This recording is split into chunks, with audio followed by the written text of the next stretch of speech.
नमस्ते मित्रों, ओशो जगत में आपका स्वागत है। मित्रों, दिवाली के दूसरे दिन गोवर्धन पूजा मनाई जाती है। कोई विश्वकर्मा डे मनाया जाता है। तो मित्रों, प्रभु ने कितना सुंदर हमारे लिए जग बनाया है, लेकिन वो दृष्टि मिल जाए, क्योंकि जैसा मैंने चश्मा पहन लिया उसी कलर का दिखाई देगा। अगर आपने सुंदर और साफ चश्मा पहना है तो आपको क्लियर दिखाई देगा, और वरना तो हम कमियां ही देखते रहेंगे। कमी अंदर मेरे है, बाहर नहीं है कहीं भी। वो जो भी है वो सब अपने अपने लिए कर रहे हैं, जो भी कर रहे हैं। मित्रों, हम गोवर्धन पूजा इसीलिए मनाए जाते हैं, स्वामी जी ने बताया था कि गोवर्धन पूजा यानी कि जंगल, पेड़ पौधे, पशु पक्षी, इन सब की रक्षा करने के लिए, कि यहाँ से हमें सब कुछ मिलता है और हम जिनको देखा नहीं उनकी पूजा कर रहे हैं।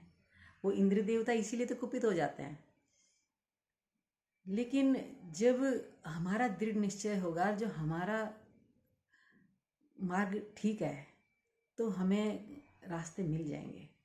और सच के रास्ते पे चलने पे कठिनाइयाँ तो आएंगी।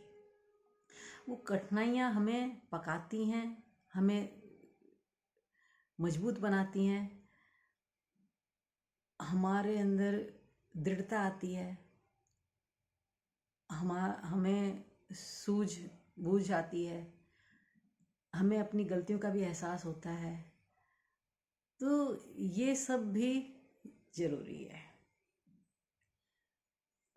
मित्रों, हमें पशु पक्षियों की रक्षा करनी चाहिए, पेड़ पौधों की, जंगलों की, सबकी रक्षा करनी चाहिए। इसीलिए गोवर्धन त्यौहार मनाया जाता है, विश्वकर्मा डे। यानी कि उन्होंने पूरे विश्व में अपने कर्मों के द्वारा, अपने संकल्प के द्वारा फटाफट कुछ भी रच देते थे। यानी कि जो भी कला का काम करते हैं, जो भी भाई लोग मिस्त्री हैं, अनेक प्रकार के सभी जो काम काज करने वाले हैं, ताकि वो अपनी कला को उतार सके। तो बहुत सारी कलाएं हैं, परमात्मा ने सबको सद्बुद्धि दी है, हर कोई ना कोई काम करता ही है। तो विश्वकर्मा जी की पूजा की है, उसमें एक हाथ में फीता है, तो भाई इतना नाप लो, इतना बना लो, ये सब उन्होंने बताया ही है। तो इसीलिए दूसरे दिन उनकी पूजा भी की जाती है। फिर अन्नकूट मनाया जाता है मंदिरों में। कितना हर्ष उल्लास होता है कि नया फल, नई सब्जियां, उन सब का परमात्मा को भोग लगाया जाता है और फिर प्रसाद बांटा जाता है। ये सब हमें यहीं से मिला और यहीं पे हम इस चीज़ का भोग आनंद करते हैं और हर्षोल्लास से खुशी मनाते हैं और प्रेम एक दूसरे को देते हैं, लेते हैं। अरे, प्रेम तो देने की चीज़ें लेने की नहीं है, और प्रेम तो एक तरफा ही होता है, दूसरा के पास है नहीं है। क्योंकि हम दूसरे से क्यों उम्मीद करें? हमारे पास होना चाहिए। हमारे पास है तो हम दे सकते हैं, हमारे पास नहीं तो हम कहाँ से देंगे?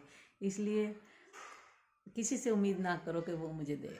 प्रेम हमारे अंदर ही है और हमारे अंदर से प्रकट हो तो बाहर भी प्रेम हमें अपना आप ही मिलता है।